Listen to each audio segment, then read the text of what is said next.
Hi, good morning. ಏನಿದು special dish ಅಂತೀರಾ?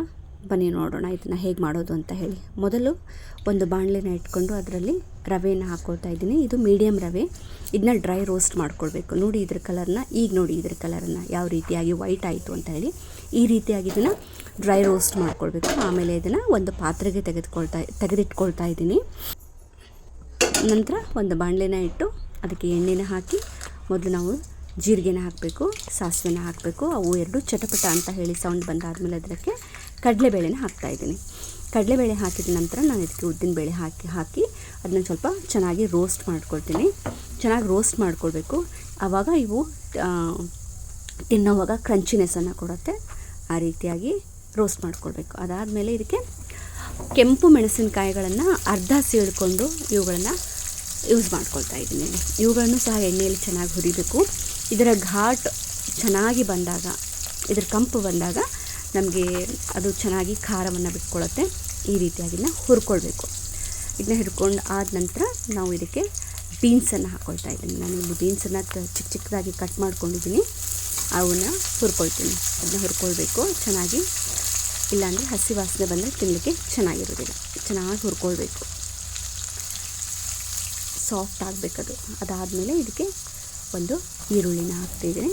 ಈರುಳ್ಳಿನೂ ಸಹ ನಾನು ಮೀಡಿಯಮಾಗಿ ಕಟ್ ಮಾಡ್ಕೊಳ್ತೀನಿ. ತುಂಬ ಚಿಕ್ಕದಾಗಿ ಕಟ್ ಮಾಡ್ಕೊಳ್ಬಾರ್ದು, ಮೀಡಿಯಮಾಗಿ ಕಟ್ ಮಾಡ್ಕೊಳ್ತಾ ಇದ್ದೀನಿ.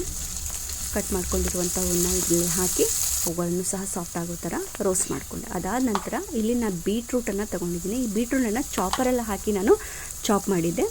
ಚಿಕ್ಕದಾಗಿರುವಂತೆ ನಾವು ಚಾಪ್ ಮಾಡ್ಕೊಳ್ಬೇಕು. ಅವುಗಳನ್ನು ಸಹ ಚೆನ್ನಾಗಿ ರೋಸ್ಟ್ ಮಾಡ್ಕೊಳ್ಬೇಕು. ಇದನ್ನು ನೋಡಿ, ಇವಾಗ ಇದರ ಕಲರು, ಇದರ ಟೆಕ್ಸ್ಚರು ಎಲ್ಲ ಯಾವ ರೀತಿ ಚೇಂಜ್ ಆಗುತ್ತೆ ಅಂತ ಹೇಳಿ. ಅದು ಚೆನ್ನಾಗಿ ರೋಸ್ಟ್ ಆದಮೇಲೆ ಎಣ್ಣೆನ ಬಿಟ್ಕೊಳ್ಳುತ್ತೆ. ಆ ರೀತಿ ಇದನ್ನು ರೋಸ್ಟ್ ಮಾಡ್ಕೊಳ್ಬೇಕು. ಟೊಮೊಟ ಪಿಂಕ್ ಕಲರ್ ಬಂದುಬಿಡುತ್ತೆ. ಎಲ್ಲ ಪೂರ್ತಿಯಾಗಿ ನಾವು ಹಾಕಿರುವಂಥ ಎಲ್ಲ ಇಂಗ್ರೀಡಿಯೆಂಟ್ಸು ಸಹ ಪಿಂಕ್ ಕಲರಿಗೆ ಅವೆಲ್ಲ ಟರ್ನ್ ಆಗುತ್ತೆ. ಅದಾದಮೇಲೆ ನಾನಿಲ್ಲಿ ಡ್ರೈ ಆಗಿ ಏರ್ ಫ್ರೈಯರ್ನಲ್ಲಿ ನಾನು ಈ ಒಂದು ಕರಿಬೇವನ್ನು ಇಟ್ಟಿದ್ದೆ. ಈ ರೀತಿಯಾಗಿ ನಾವು ಪೌಡ್ರ್ ಮಾಡಿ ಇದನ್ನ ಯೂಸ್ ಮಾಡ್ತಾನೆ. ಇಲ್ಲಾಂದರೆ ಎಲ್ಲ ಮಕ್ಕಳು ಇವುಗಳನ್ನ ಸೈಡಿಗೆ ತೆಗೆದಿಟ್ಬಿಡ್ತಾರೆ. ಆಮೇಲೆ ಇದಕ್ಕೆ ನಾವು ಡ್ರೈ ರೋಸ್ಟ್ ಮಾಡಿಟ್ಕೊಂಡಿರುವಂತಹ ಒಂದು ರವೆನ, ಅದಾದಮೇಲೆ ಅದಕ್ಕೆ ರುಚಿಗೆ ತಕ್ಕಷ್ಟು ಉಪ್ಪನ್ನು ನಾವು ಹಾಕ್ಕೊಳ್ಬೇಕು.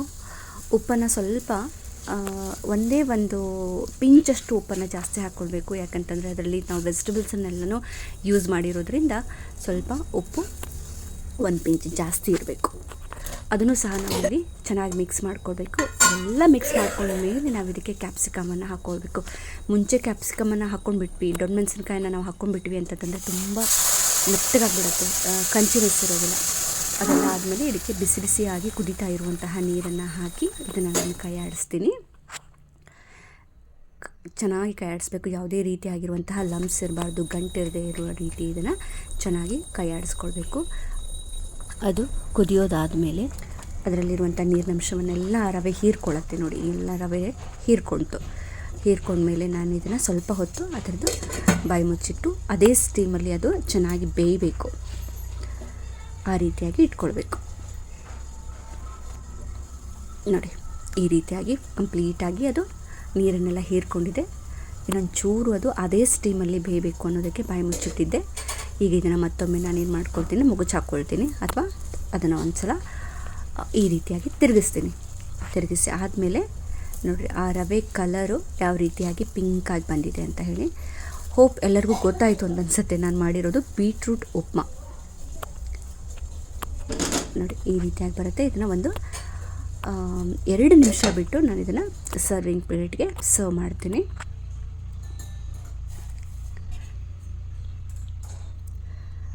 ಸೊ ನಾವಿದೊಂದು ಪ್ಲೇಟನ್ನು ತಗೊಂಡು ಅದನ್ನು ಈ ರೀತಿಯಾಗಿ ಸರ್ವ್ ಮಾಡಿ ಅದರ ಮೇಲೆ ಒಂದೇ ಒಂದು ಸ್ಪೂನಷ್ಟು ತುಪ್ಪ ಹಾಕ್ಕೊಂಡು ತಿಂದರೆ ತುಂಬ ಚೆನ್ನಾಗಿರುವಂತಹ ಬೀಟ್ರೂಟ್ ಉಪ್ಮಾ ನಮಗೆ ರೆಡಿಯಾಗಿರುತ್ತೆ. ನೋಡಿ, ಅದರ ಟೆಕ್ಸ್ಚರು, ಶೈನಿಂಗ್, ಆಮೇಲೆ ಅಲ್ಲಿ ನಾವು ಯೂಸ್ ಮಾಡಿರುವಂಥ ಎಲ್ಲ ಇಂಗ್ರೀಡಿಯೆಂಟ್ ಕಲರ್ ಕೂಡ ಚೇಂಜ್ ಆಗಿಲ್ಲ, ಹಾಗೇ ಇದೆ. ಈಗ ಬಿಸಿ ಬಿಸಿಯಾದ ಬೀಟ್ರೂಟ್ ಉಪ್ಪಿಟ್ಟು ರೆಡಿ. Signing off ಸುವಿಜ್ಞಾನ.